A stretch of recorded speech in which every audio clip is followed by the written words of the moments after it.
بسم اللہ الرحمن الرحیم۔ حضرت ابو ہریرہ رضی اللہ تعالیٰ عنہ بیان کرتے ہیں کہ آپ صلی اللہ علیہ وسلم نے فرمایا، جو شخص ایمان اور اخلاص اور ثواب کی نیت سے روزے رکھے تو اس کے سابقہ گناہ معاف کر دیے جاتے ہیں۔ جو شخص ایمان اور اخلاص اور ثواب کی نیت سے رمضان میں قیام کرے، نماز تراویح کا اہتمام کرے تو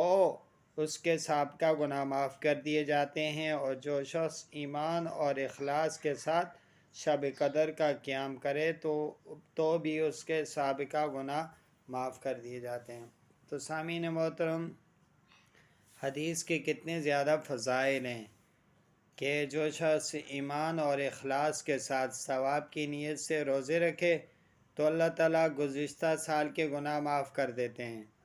اور جو ایمان اور اخلاص کے ساتھ رات کا قیام کرے، یعنی عشاء کی نماز پڑھے اور اس کے بعد تراویح پڑھے، نماز تراویح ادا کرے، تو بھی اللہ تعالیٰ گزشتہ سال کے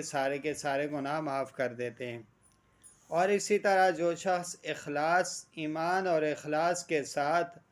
ثواب کی نیت سے لیلۃ القدر میں عبادت کرے، آخری عشرے کی اعتکاف میں بیٹھے اور عبادات کرے، اور اس کو لیلۃ القدر کی رات بھی نصیب ہو جائے، تو اللہ تعالیٰ اس کے گزشتہ سال کے گناہ معاف کر دیتے ہیں۔ تو سامعین محترم، مہینہ ایسا مہینہ ہے کہ جس میں